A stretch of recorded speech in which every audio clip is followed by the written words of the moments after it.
Welcome to another episode of the Bottom of the Stream Movie Show. My name is Adam. My name's Nick. Welcome back on board the Streamboat. And I'm glad we're on a boat because it is wetter than an otter's pocket out there right now. It certainly is. This is a wet movie. Yeah. And it is a movie. It's called Bubble. Indeed. We're going to talk about Bubble. I usually write down all these facts about Bubble, and I haven't written down anything about this one. That's really bad of me. Bubble was made in 2022, is a 15, runs for 1 hour and 40 minutes, and is currently rated at 6.3 out of 10 on IMDb, and is a Netflix original. Okay. 6.3 out of 10 on IMDb, Nick. I think that's okay. Okay. I don't know what to say. That's pretty high. As in, that's a pretty high. Yeah, it's a high number for our show. It? It's a high number for our show. It's on the higher end of what we tend to see. It is. Indeed. So this movie stars a guy called Shison. He plays Hibiki. You're so fine. This film also stars a lady called Riria. She only has one name. Okay. She plays Uta. And Mimoro Miyano plays Shin. Nice. Written by three people: Jen Uribuki, Renji Uki, Naoki Saito. That's three people. And directed by Tetsuro Araki. Nice. I don't have a lot of facts about any of them. They've all done a lot of anime before. I do have some facts about the movie, though. Would you like some facts about the movie? Hit me. This was the final film with the Warner Media byline, because it was the final film released before Warner Media and Discovery merged with AT&T. Okay. And say this is the final film under the Warner Media byline. And it, unlike most anime movies, it isn't based on a manga. Nice. However, there is a manga based on the anime. Whoa. Switcheroo. So, and that debuted also in 2022, not long after the movie came out. Nice. In fact, it debuted 6 days before the movie came out. That's marketing for you. It is indeed. Do you have a one-word review of Bubble, Nick? Pop, pop. I wish everybody could have seen what you just did when you did that, but that's fine. They cannot. This is an audio medium. Where does this movie start, Nick? Space. My very first note is a one-line word that says space. Earth. The final frontier. Japan. We Tokyo. Fly through space. We do.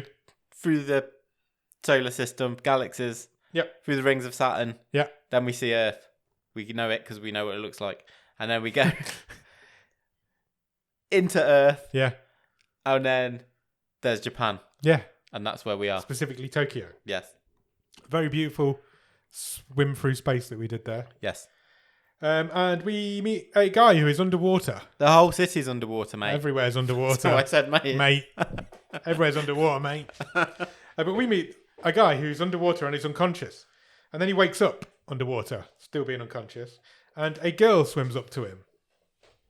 And that is where the movie starts. And then it goes straight into its starter card from there. Right, and then we cut back and we see that the whole city is in a dome. It is. Bubble. It's almost like Under the Dome, yes. or the Simpsons movie, whichever one you want to believe comes first. And there is a bubble over Tokyo. And then we have a credit sequence. Yeah, proper titles, credits. Yep, we do. Of your sort of fast-paced colours. Yep, parkour-y. Very Japanesey. There's some kind of parkour going on, plus some sort of political announcements type thing. There's been a war. That's kind of what I got from this credits. Yeah. All over like Japanese pop music, all over the top of it. And we cut out of the credit sequence to a parkour race that is happening in Tokyo. Which is flooded and overgrown. Yes. It's been abandoned, basically, and it's also flooded. We don't find out why yet, but the movie does give us some explanation. It's nonsense, but it does give us some explanation. But basically what's happening here is a 5-on-5 game where teams bet on the outcome. It's capture the flag. Yeah, it's basically, it's 5 versus 5. Capture the flag. If you fall in the water, you're out of the race. And we are told this isn't just parkour. Yeah. It's battlecore. Battlecore. I'm like, I am in already. Yes, me too. I want to watch a battlecore game, please. And we're told that this game keeps Tokyo safe. It gives people things to do. Keeps kids off the street. Keeps kids off the streets, basically, yeah. And this whole section of Tokyo that is under this bubble is seems to be solely used for the purposes of this game. Yes. Which is explained later on. Yeah. But yes, it does. That is, or we don't see anybody else there other than the people competing in this game or watching this game. If you are unfortunate enough to lose your footing and fall into the sea, you are out. You are eliminated. But you are rescued by the team that isn't competing. They go out and rescue you. One person that we know out in the team that we're following is called Usagi. He's the youngest member of the team. Yeah. He falls through a building at this point. And he gets rescued by another member of his team who is Hibiki. Yeah. Main character, the guy we saw earlier on, which we find out later on is in the future. And Hibiki goes on to win this race. He rescues Usagi and goes on and wins the race. Hibiki wears earphones. All the way through. And because at one point he sort of lifts them off and he can hear like everything. Yes. Like an acoustic assault. Yes, absolutely. And let's say, first of all, this is the first chance we really get for this movie to show off its animation. It's through the parkour race. Yes. Which feels like we are going like lightning in a bottle, aren't we? Yeah. Like jumping very much so between collapsing buildings, bubbles, bouncing off bubbles. Yeah, there's bubbles. We haven't mentioned there's bubbles all the way around the town. Yeah, but because bubbles everywhere. We'll kind of get to that. Yeah, there's bubbles just floating around, and it looks amazing. It's a beautiful looking film. It is. Every shot looks like it could be framed on your wall. Yeah. Hibiki though doesn't celebrate with the rest of the team. He skulks off. But he has a bit of a go at Usagi first. He calls him reckless, and he tells him he needs more fear. He's too young. And then he does skulk off, but he leaves the rest of the Blue Blazes. Yeah, that's the team name, and they celebrate their victory. And it appears they have won a month's worth of supplies. Yeah, they've got rice and stuff. You can basically bet. Yeah, you bet against the other team. This is what we're going to put up. Yeah. And if we win, winner takes it all. Yeah. They live on a Coast Guard boat. Yeah, an abandoned Coast Guard boat that's just in the streets ship? In the middle of It's massive. It's massive. It is huge. And Hibiki, I've written, is outside being moody. Yes. He's standing on the deck of this ship. He says one day he's going to leave, but he can't go yet. Because he can still hear the songs, I think he says. Something along those lines. Yeah, he says the tower is singing. And again, he's sitting he's standing on the deck looking out, and just to try and give a bit of justice to what's happening in the city. So, like, buildings are swaying. Yeah. Gravity's not working properly. Gravity doesn't work properly. Yeah, the bubbles somehow affect the gravity. So you'll have a train float past. Yeah. Or, the buildings sway. Like I say, there's a tower that's exploded halfway up. Yeah. And that's just that mid-explosion is just still. Time's paused, yeah. And the city is both flooded and overgrown at the same time. Yeah. So this is the point where we get a bit of an explanation, because Hibiki says he hears something and he's like, I need to go, I need to leave. Yeah. And he does, he leaves. And this is the second time we've seen him leave. But then we get a voiceover of a lady telling us what's happened. It's like So they have a scientist living with them on the boat, and she's studying these gravitational anomalies. And she's the person giving this voiceover. So she gives us this voiceover. And basically she says 5 years ago, bubbles suddenly fell all over the world. Yeah. Whilst this was happening, a tower exploded in Tokyo, which caused Tokyo to be encased in a giant bubble, which has been there ever since. Whilst they were encased in this bubble, the bubbles everywhere else in the world disappeared. Yeah. But the one over Tokyo stayed. Scientists have no clue what happened or why it happened. And eventually everybody left Tokyo. Yeah. Because you can leave, you can get out you through can this walk bubble. through the you can bubble. walk through it. Everybody left Tokyo. It became an abandoned city. And then eventually, she says some boys stayed. They either stayed or came back. Yeah. And these young boys came back to the city and they started the games. Yeah. They've invented this battle core. Yeah. And the reason the place is flooded is because many hundreds and hundreds of thousands of the bubbles have burst. Yeah, which is creating water. Yeah. Flooding the city. Flooding the city inside this bubble. Hibiki hears songs in the tower. This is his explanation. This is still her talking, but she's saying what's happening. And the tower contains complex gravity, is how she describes it. He goes there. Yeah. and he starts to try to climb it. And I Yes. think we get the impression this is not the first time he's tried this. Yeah, this is he's got a mission to try and get to the top of the tower. But as we now know, there is complex gravity in the tower. None of the equipment works in the tower. So none of the scientists can go there and figure out what's happening because nothing works. And whilst Hibiki is trying to climb this tower, he falls into the ocean. And I've written gets tangled in a train. Yes. Because he does. And this takes us back to the beginning of the movie. So he's now underwater, stuck in this train. Whilst he's unconscious, a load of the bubbles turn into a girl Yeah. who swims into the So train. what I got happened was his basically last breath Yeah. escaped from him Yeah. as a bubble. Yeah.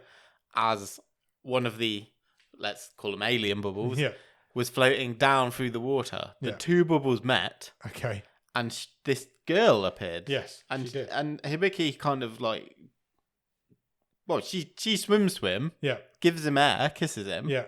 and he kind of comes around and says, "Mermaid." Yes. That's exactly what happens. And then he wakes up on like a pile of rubble at the side of the water. Yeah. And she's still there. She's looking over him, watching over him. And his boat friends are worrying about him. Yeah, because they his don't know where he's teammates. gone. They don't know what's happened to him. So he goes home. He goes back to the ship, but he takes her with him. And Takes her / she follows him. Yeah. yes, One or the other. and then she starts acting like a cat. She's very cat-like. She's all like She's not. very agile, and She's she's on all clearly fours just and been created, Yes. and she doesn't she know doesn't how really know to what's use going on. her arms or legs. This is evidence when she puts her hand in some boiling hot water Yes. because she doesn't know what it is.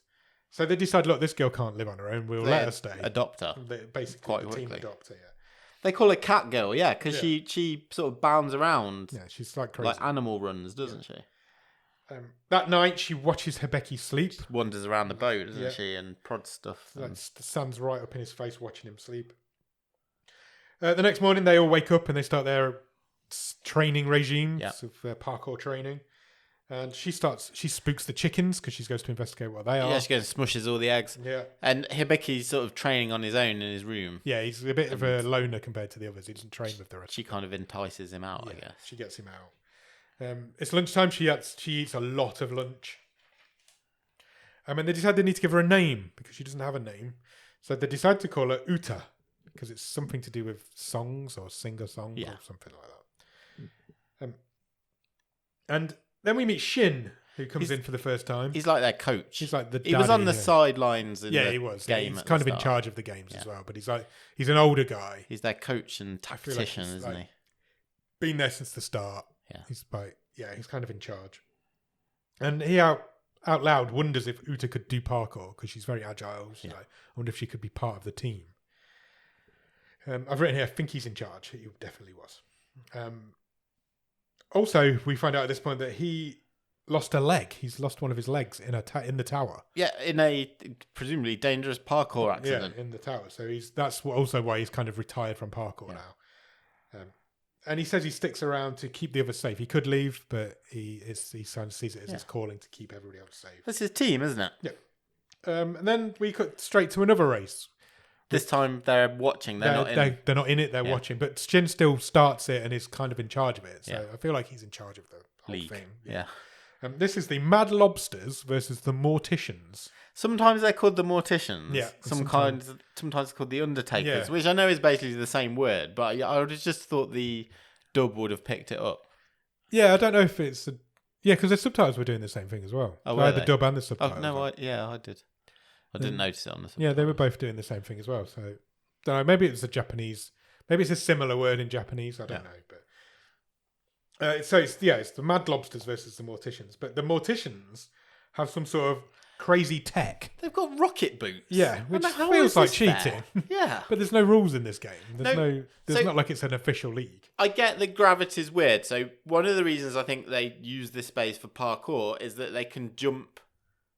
You can jump weird. Yeah, and you can bounce off the bubbles and Yeah. you can take advantage of the gravity shifts and things. Sure, but this Undertaker team have got literal rocket powered boots. Yeah, which does feel like cheating. It feels like a massive advantage that no one calls out at any point. No, because there is no rules to this game, so it is what it is.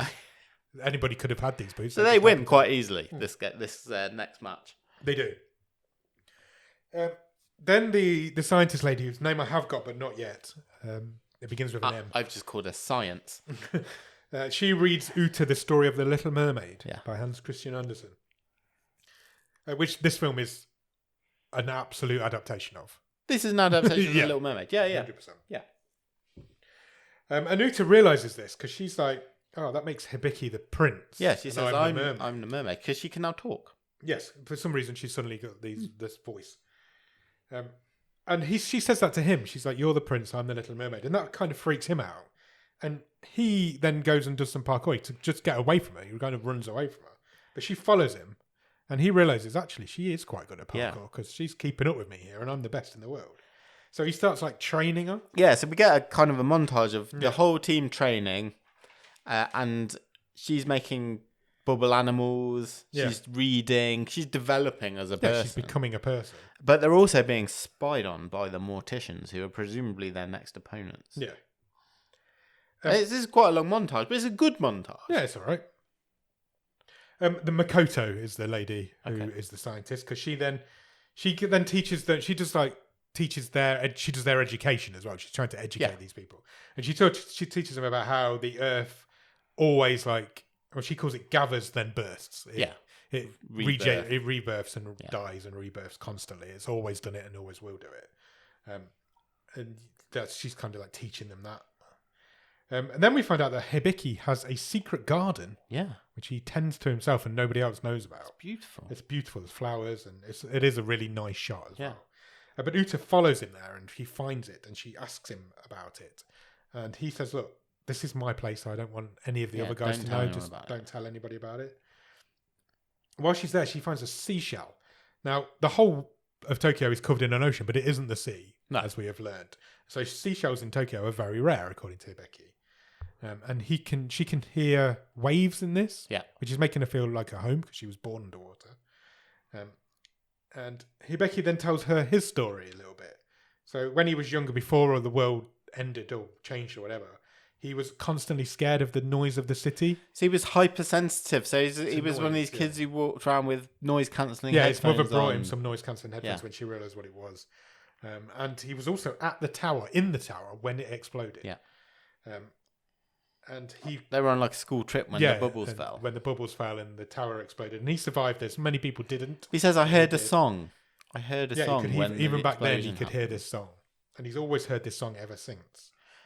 And then she's like, this song? Yeah. And sings. This song that he's been hearing. These notes that he's been hearing. And as she sings, she makes just a shit ton of bubbles. Yeah. And they start running together. And this is like a musical break in the movie. They're parkouring and making bubbles. And they're falling in love. And this is what the film's trying to show us as well. They're falling for each other. Do you know, something we haven't mentioned as well is like, not only is this city flooded, but it's in the sea itself are dangerous whirlpools that will kill you if you fall in. Vortexes. They call them like antlion pits. Yeah. I was like, I want to see an antlion. Oh, we never did. They do. Or spiders' webs as well. They do, at one point. Makoto then realizes that since Uta's arrived, the gravitational waves have started changing. Yeah. So things are changing in the city, and she thinks it's down to Uta's arrival. Buildings are like whole buildings are now moving past. And, But she can't look into this for very long because at this point she gets kidnapped. She does. By the Morticians. Because this felt very Pokemon. Yeah. They have got a team submarine. Yes. And they sneak up and invade the boat. They do. And knock her on the head and steal her away. The others find out quite quickly. It doesn't take a lot because they've left a calling card behind that says, we're the Morticians, we've taken your scientist. Yeah, here's your challenge for your next battle call game. They're not happy. Uta's not happy. She says she will crush them. Yeah. And the Blue Blazers accept the challenge. But they put up their ship. They do. So it's Makoto the freedom versus of Makoto versus their house, their ship. And it's just one little line here, but I was like, oh, that's actually quite a big thing. So one of them says, oh, and by the way, the Morticians have been live streaming Battlecore around the world. Yeah. It's like it's a thing. World famous game. And yeah. So it's a bit sort of Running Man as well. So then the race starts. This is the Blue Blazers versus the Morticians. Two of our guys fall really early. The Flag and Science Makoto are atop a crane. Yeah, big old crane. Two of our guys fall early. Yeah, so I didn't have names, but it's basically the one with glasses and the young kid. Yeah, Uzagi is the young kid. Yeah. I don't know the guy with They both fall in the sea. They do. And Hibeki and the other guy, who's not one of the other two, they get trapped. Kai. I think it was Kai. So they get led by a couple of sacrificial members of the Morticians, don't they? Yeah. Who sort of, they lead them to towards a vortex. Yeah. Which they can't escape from. Yeah, because it's pulling them in, and there's also no way back up this wall. So Hibeki's trapped. Which leaves one Mortician to go for the Flag. Yes. On a free but run. It also leaves Uta. Uta is also stuck in this vortex, but she manages to sing her way out of it. Because she kind of sings and bounces off the bubbles as she sings. She basically makes jumps that no one else could. Yeah. Except for Hibeki, because he follows her lead. He's like... He gets a boost from Kai. He does, yeah. So Kai kind of sacrifices himself to save Hibeki, and Uta's already free. So the race is back on. There's a big battle all the way up to the end, but eventually... Great parkour in. See, again, brilliant animation. Beautiful animation. Running across beams and girders and, And eventually Uta goes on to win the race. She grabs the flag and saves Makoto. And the Morticians are not happy that they have lost. They don't lose. Even with their tech, they lost. Except she is wounded. Yes. She's got an arm off. So, yeah. Hibiki kind of slingshots her up this crane towards the flag. But her arm turns to bubbles. It does. She loses an arm and it turns into bubbles. But they celebrate that night. Party on the boat. Makoto back. Hibiki also hasn't noticed that during the course of the latest Battlecore game, he lost his earphones. Yes. And he cannot hear this oppressive noise everywhere. Yeah, he's just being normal. He thanks the rest of the team, which the rest of the team are very shocked by. Yeah. Because he's not usually a nice guy. Uta, meanwhile, is in the secret garden. Being sad. And she hears the song of the tower. Yeah. She can hear this tower calling them as well now. It's calling her back. It's telling her she must come back. Yeah, but meanwhile, she's also reading the story of the Little Mermaid, because that's what happened to the Little Mermaid. Yeah. Her sisters wanted her back. So she says she has to go back to the ocean. She has to go back to be a bubble again. Yeah. Hibeki finds her in this garden, and he gives her the seashell that she found earlier, as like a necklace. Yeah. And he says to her, thank you for helping me become me. Yeah, meeting you made me myself for the first time in my life. And then as he says that, more bubbles start falling on the city. Yeah. And Makoto freaks out because she's like, shit, this is a lot of bubbles. Yeah. This is like the same amount as the first time this happened. This is like, it's all happening again. Hibeki then notices at this point that Uta's got an arm off. Yep. He hadn't spotted it before. And there's bubbles falling, the gravity's changed again, and again, parts of the city are collapsing, huge shifts of buildings.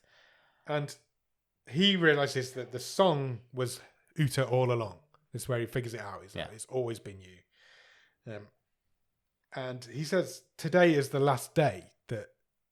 I don't really understand what he meant, but Uta's last day on Earth was today. Yeah. So Uta jumps into this vortex, and he jumps straight after her. He doesn't even think about it. He just follows her. So they both jump into this vortex. And they end up in the tower. But he gets rescued by the ship. Yeah, because she is basically transported to the top of the tower. Yeah. He falls off the tower or falls out of this vortex, and he gets rescued by the other guys on his ship, which now moves apparently. Sure. It's because the city's flooded. It's risen. Tokyo is shaking. Everything is shaking. All the buildings are shaking, and it's also sinking because the water level is rising because of all these bubbles again. Makoto figures out what is happening, but she can't tell Hibeki this because he'll get sad. And he says, well, I'm going to the tower anyway, because I know that's where Uta's gone. I know that's where she is. Yeah. I'm going to go and rescue her. The rest of them try and stop him, but there's no point because he is definitely going to So the other's like, right, well, we're coming as well then. I quite like this moment. The sort of team coming like, well, you're not Everybody getting on comes your own. together because even the morticians say, have our boots. And Usagi, the young kid, Yeah. he's got a great line. He's like, this wouldn't happen if my parents were still here. Yeah, because they're all like kids. They'd stop me going. So they get the boot or they buy the boots from the morticians and everybody's ready to go. Hibeki says, you're okay with the blue bubbles. Avoid the red bubbles. Yeah, because now there's red bubbles. The red bubbles are dangerous. Evil bubbles. Yeah. They're dangerous. If one touches you, you'll probably just die. Yeah. And so they're all going to climb the tower and see if they can get Uta back. They all parkour run to the tower, start climbing up the tower. The gravity's all over the place. People are falling upwards and downwards and all sorts going on. There's 2 vortexes together that are like touching each other, which never happens. And they're like, we're really struggling with this. We don't know how to get there. Hibeki's even like, I don't know where I'm going. And then Shin turns up. Yeah, he's come out of retirement. He's like, I can get you up there. I know where we're going. What you need is an experienced leader, and that's me. And so he does. He leads Hibeki across the fragments. It's another brilliantly animated scene. Beautiful. And he does. Hibeki manages to get inside the tower. Because Shin boosts him so hard with his legs, he kind of pushes him up. Yeah. That his prosthetic leg disintegrates. Does. That's how hard he boosted Hibeki. He absolutely does. And Hibeki ends up in the top floor of the tower, the very top of the tower. And everything's still, like it's in the eye of the storm. It's frozen almost in the moment of the explosion. Yeah. Because he sees himself there as a kid. There's ghosts. Yeah, ghosts. like a negative of the point at when the explosion happened. Yeah. At this point, he thinks that we find out that he thinks the whole thing is his fault.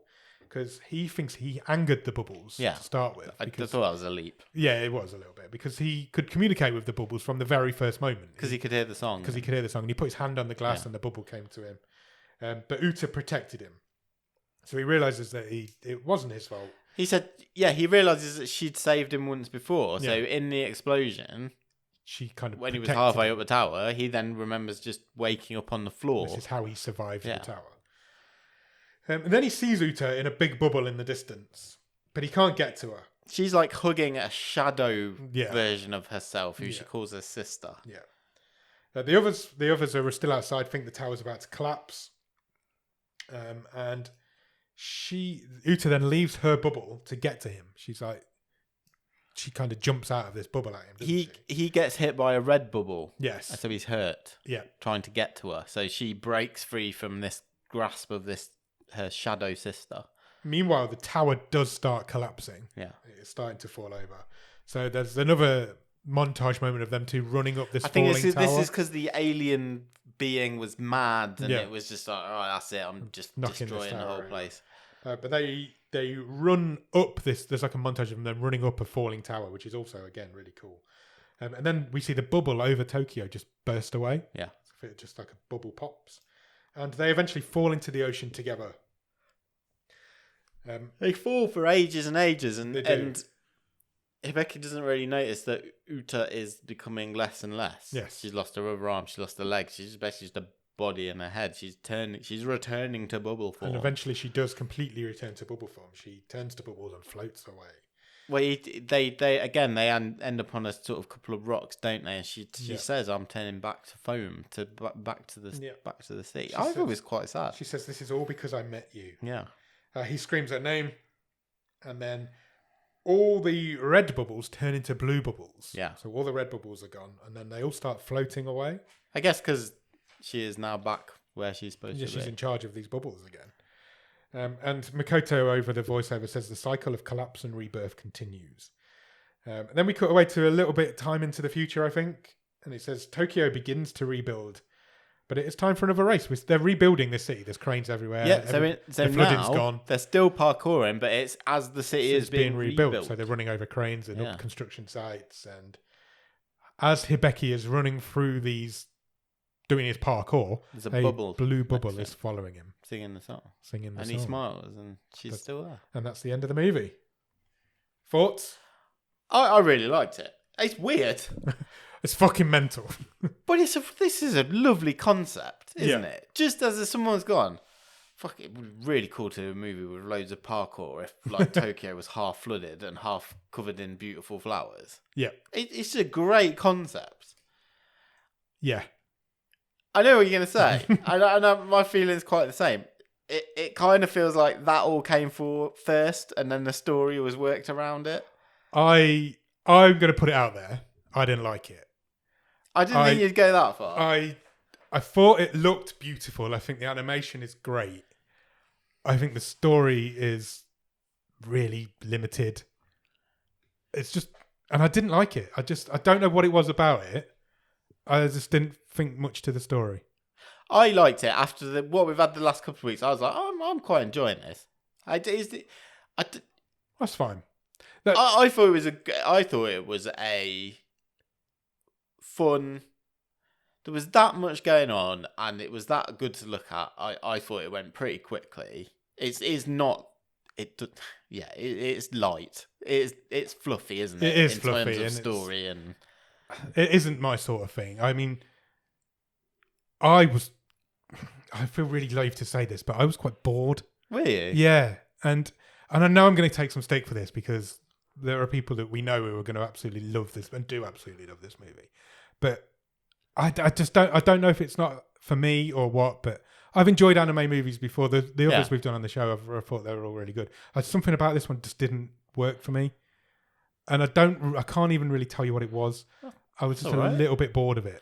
And I was quite glad when it ended. Yeah, I was never really bored. I think because there was always like the next race to look forward to. I think what I will say though is that I maybe this is just because I'm shallow. I was kind of like I would have preferred to see a whole movie about the Battle Core League. Yes. Than a love story. I wasn't that invested in the whole sort of final climactic climb up the tower, and I didn't understand. I'm going to say it. I didn't understand what was happening. I didn't get who this girl was, why she was disappearing and then reappearing and then coming back, and then she was part of the alien bubbles. Okay, she'd escaped. You can explain it to me if you want. And the being was calling her back because she shouldn't have been out in the world. Yeah. No, I'm not buying it. I just didn't care. I don't know. I can't tell you what it was. I just didn't. I didn't like this movie. I didn't think you'd be that. I didn't think you wouldn't like it. Yeah, I was like, I didn't think you'd like it as much as me, but I didn't think you'd actively not like it. I didn't like it. Yeah, interesting. What I will say is that it's beautiful. Yeah, it looks brilliant. The story is not great, but it looks really pretty. Every single frame of this movie could be an image on somebody's wall. I'm surprised. It's beautiful. I don't know if this. I just think the story wasn't there. I don't know if this was a big hit in Japan, but this. One of my first thoughts was, "Where's the computer game of this movie?" Yeah, you're right.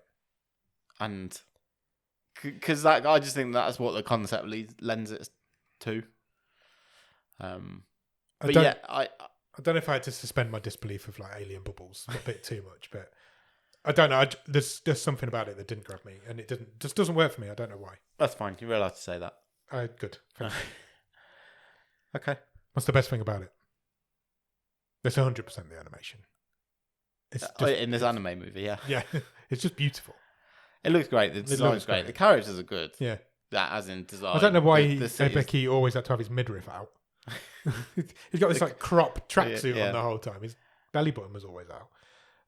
But he's down with the kids. That's the best thing about this movie. I mean, it's just the design's great. I mean, it just like them living on the boat. It just looks cool. Yeah, it does. And the abandoned Tokyo scene. Yeah, and all the draping flowers and vines and. Oh, I will 100% give it that. It's a beautiful looking film. And I wanted more than the two parkour races. They were just. The love story got in the way of the cool story. Is that what you'd change about it? More parkour, less love? More action. More action. I'm not against the love. No. I love love. Everybody loves love. That was the Little Mermaid stuff. Was it too on the nose? Well, basically, it's an adaptation of The Little Mermaid. And they were telling you that all the way through it. Yeah. So I don't know what it was, but it didn't work for me. Do you want to talk Stream Table? Let's do it.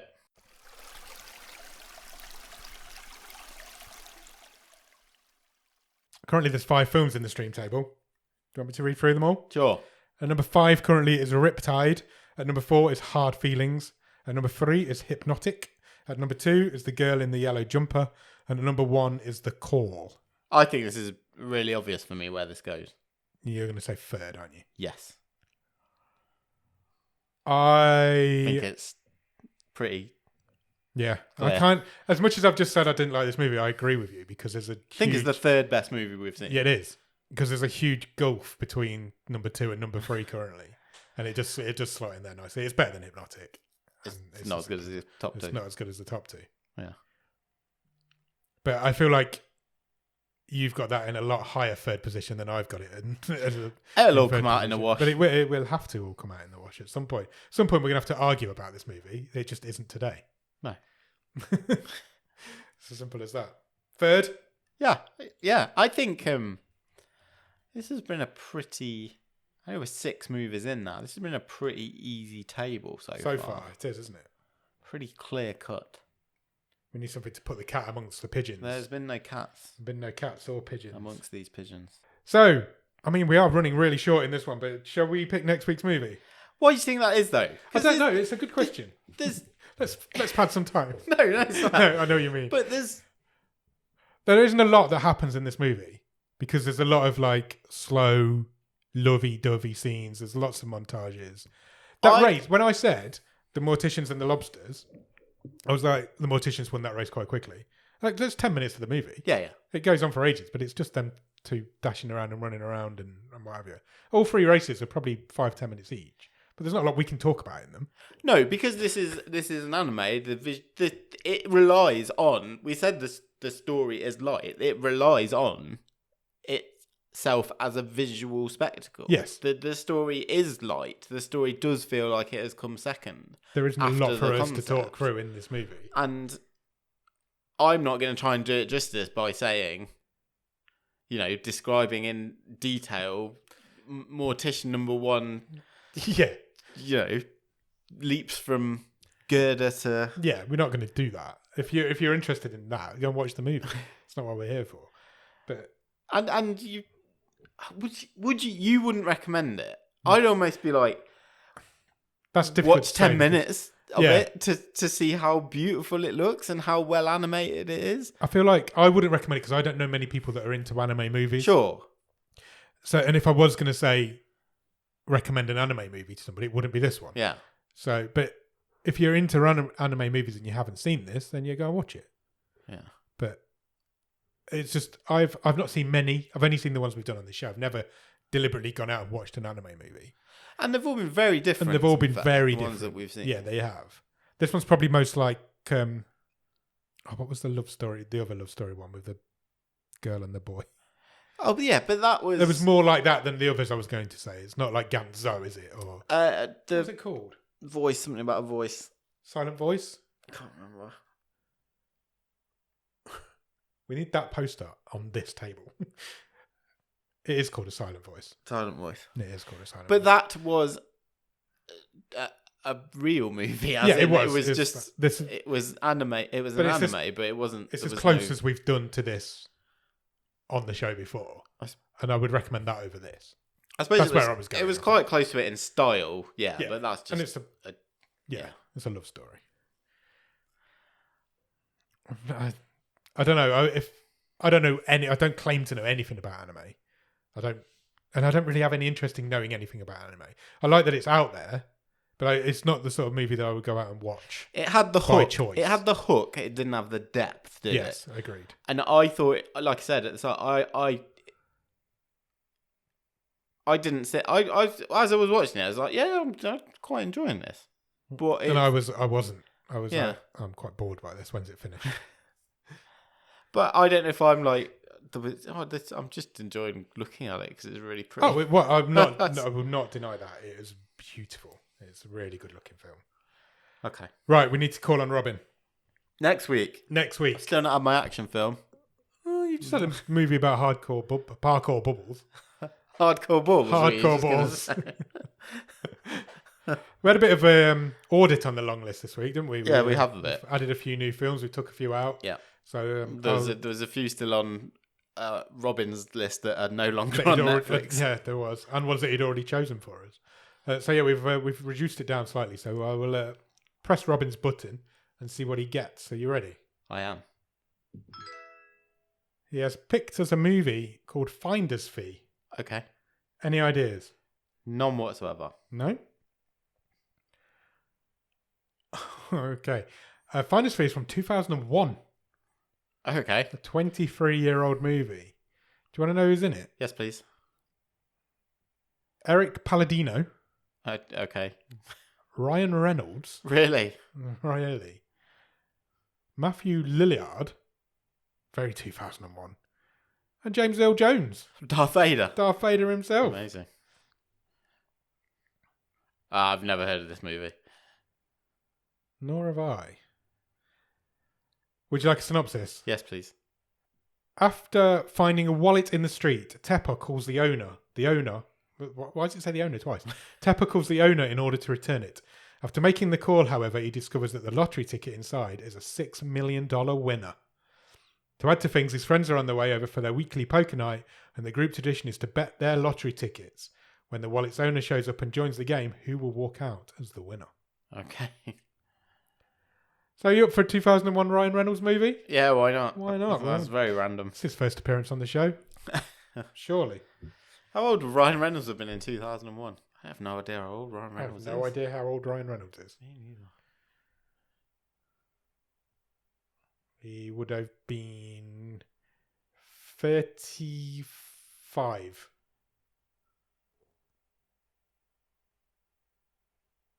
Am I right? I don't know.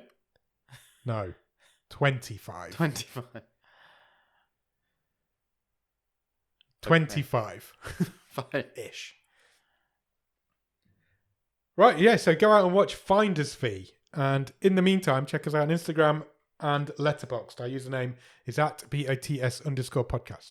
If you want to drop us an email, our email address is bottomofthestream@gmail.com and our website is bottomofthestream.com.